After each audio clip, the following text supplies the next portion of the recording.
नमस्कार, Rajasthan news room YouTube channel में आपका स्वागत है। अगर आप चैनल पर पहली बार आए हैं तो चैनल को सब्सक्राइब जरूर कर लीजिए। साथ में कमेंट बॉक्स में यह भी बता दीजिए कि आप राजस्थान के किस जिले या किस गांव से हमारी वीडियो को देख रहे हैं। तो आइए जानते हैं आज राजस्थान की 15 बड़ी खबरें। राजस्थान में घरेलू एलपीजी सिलेंडर फिर से महंगा हो गया है। गैस कंपनियों ने 14.2 किलो वाले घरेलू गैस सिलेंडर के दाम में 29 रुपये की बढ़ोतरी की है।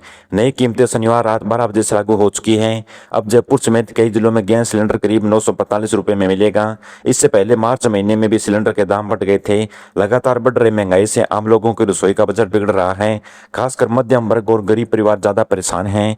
लोगों का कहना है कि पहले ही खाने पानी पीने की चीजें महंगी हैं और अब गैस के दाम बढ़ने से खर्च और बढ़ गया है। कंपनियों ने अंतर्राष्ट्रीय बाजार में बढ़ती कीमतों को इसकी वजह बताया है।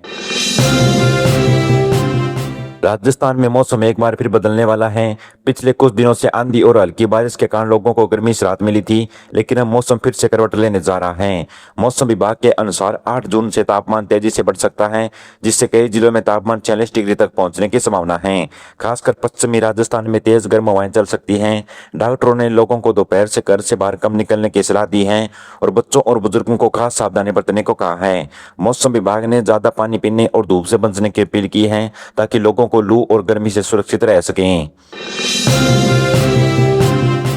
हनुमानगढ़ जिले के किसानों को बड़ी राहत मिली है। सरकार ने गेहूं खरीद का लक्ष्य 50,000 मीट्रिक टन बढ़ा दिया है।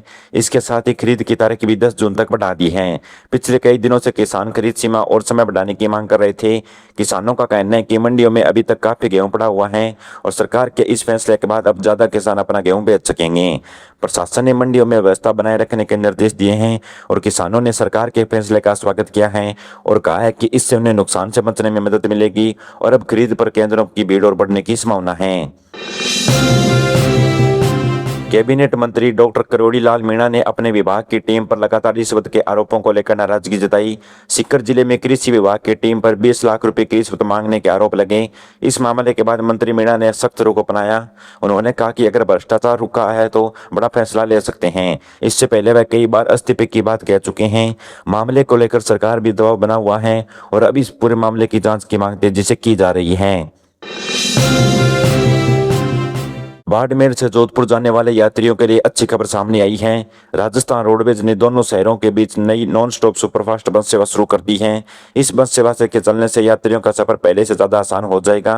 रोडवेज अधिकारियों का कहना है कि बस कम समय में और लोगों को सुरक्षित तरीके से मंजिल तक पहुंचाएगी। बस में आरामदायक सीटों की कई सुविधाएं भी दी गई हैं। लंबे समय से लोग तेज बस सेवा की मांग कर रहे थे और अब नई बस सेवा शुरू होने से यात्रियों के बीच रास्ते में रुकना नहीं पड़ेगा। रोडवेज ने कहा कि लोगों को सही समय के ऊपर उन्हें सही स्थान पर पहुंचा दिया जाएगा। केंद्रीय मंत्री गजेंद्र सिंह शेखावत ने पूर्व मुख्यमंत्री अशोक गहलोत के बयान पर पलटवार किया। जयपुर में मीडिया से बात करते हुए शेखावत ने कहा कि देश का युवा किसी के इशारों पर चलने वाला नहीं है। उन्होंने कहा कि युवाओं को रोकने के लिए पुरानी बातें बार बार सामने लाई जाती हैं। शेखावत ने बिना नाम लिए कांग्रेस के नेताओं पर निशाना साधा और कहा कि युवा अब समझता है कि उन्होंने की केंद्र सरकार और युवाओं को आगे बढ़ाने के लिए लगातार काम कर रही है। अजमेर, बिहार, किशनगढ़ और नसीबाबाद के लोगों को सोमवार को पानी की समस्या का सामना करना पड़ सकता है। बिजली शटडाउन और लाइन मरम्मत के कारण कई इलाकों में जल सप्लाई पूरी तरह बंद रहेगी। जल विभाग के अनुसार बिलसपुर परियोजना से जुड़ी पाइपलाइन और बिजली व्यवस्थाओं में जरूरी काम किया जा रहा है और इसी वजह से पानी की सप्लाई पूरी तरह प्रभावित रह सकती है। अधिकारियों ने लोगों से पहले ही पानी का संग्रहण करने की अपील की है ताकि परेशानी कम हो। अजमेर शहर के कुछ हिस्सों में जल आपूर्ति को कम करने की संभावना है। विभाग का कहना है कि मरम्मत कार्य पूरा होते ही सफाई सप्लाई सामान्य शुरू कर दी जाएगी। गर्मी के मौसम में पानी बंद रहने से लोगों की चिंता बढ़ सकती है। राजस्थान में रेल यात्रियों के लिए राहत भरी खबर सामने आई है। उत्तर पश्चिमी रेलवे अब व्यस्त रेल मार्गों पर आधुनिक तकनीक लागू करने जा रहा है, जिससे एक ही ट्रैक पर कई ट्रेनों का संचालन आसान होगा। रेलवे ने ऑटोमेटिक सिग्नलिंग और multi selection action counselling system शुरू कर दिया है। इसमें ट्रेनों की रफ्तार बढ़ेगी और लंबे समय तक सिग्नल पर रुकने की समस्या कम होगी। रेलवे अधिकारियों के मुताबिक यह तकनीकी मेट्रो की तर्ज पर काम करेगी। फिलहाल कई रेलखंडों पर इस सिस्टम को लागू किया जा रहा है और आने वाले समय में यात्रियों को समय पर ट्रेन मिलने को बड़ी राहत मिल सकती है। इससे रेलवे संचालन भी ज्यादा सुरक्षित और आधुनिक बनेगा। बांसवाड़ा जिले के 64 गांव के किसानों के लिए अच्छी खबर सामने आई है। लंबे समय से अटकी खमेरा सूक्ष्म सिंचाई परियोजना अब गति से आगे बढ़ चुकी है। इस परियोजना को पूरा होने से हजारों हेक्टेयर जमीन की सिंचाई आसान हो जाएगी। जानकारी के अनुसार टनल निर्माण का काम ठेके पर दिए जाने के बाद काम तेजी से शुरू किया जा चुका है। पहले यह परियोजना कई कारणों से अधूरी पड़ी थी, जिससे किसानों को परेशानी हो रही थी। अब उम्मीद जताई जा रही है कि नवंबर तक इसका काम पूरा हो सकता है। परियोजना पूरा होने के बाद किसानों को सिंचाई के लिए पर्याप्त पानी मिलेगा और खेती में उत्पादन बढ़ने की संभावना है। इससे क्षेत्र के किसानों को बड़ी राहत मिलने की उम्मीद है। अलवर जिले में ट्रैफिक पुलिस ने सड़क सुरक्षा को लेकर बड़ा अभियान चलाया है। इस कार्रवाई के दौरान वाहनों पर लिखे अजाति सूचक शब्द और नियमों के खिलाफ लगी काली फिल्म हटवाई गई। पुलिस ने 2 दिन तक शहर के और ग्रामीण इलाकों में विशेष चेकिंग अभियान चलाकर कुल 963 चालान किए। पुलिस अधिकारियों के अनुसार सड़क पर रोकबंदी दिखाने और यातायात नियम तोड़ने वालों को सख्त कार्रवाई की जाएगी। अभियान के दौरान कई वाहनों के ऊपर अवैध हुटर और मॉडिफाइड नंबर प्लेट हटाई गई। एसपी सुधीर चौधरी ने कहा कि यह कार्रवाई की गई है और पुलिस का कहना है कि आगे भी ऐसे अभियान जारी रहेंगे ताकि सड़क सुरक्षा दुर्घटनाओं को कम किया जा सके और यातायात व्यवस्था को बेहतर बनाया जा सके।